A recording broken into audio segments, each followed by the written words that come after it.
Thank you. Here's more. This is me, like, okay, say you and your husband, right? Just in general, speaking to everybody, you book one of those haunted tours where you stay at like a haunted hotel. And you expect to see like a bunch of apparitions, like from the 1800s with like puffed out sleeve dresses, you know? They're sobbing, they're miserable, you hear their cries.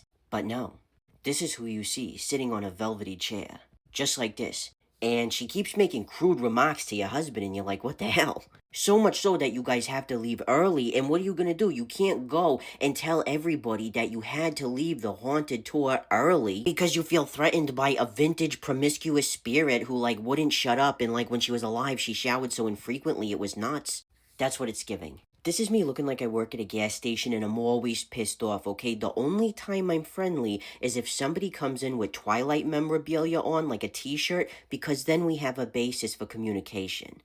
This is me when I watched too much Dexter and I think I was like embodying Sergeant Batista.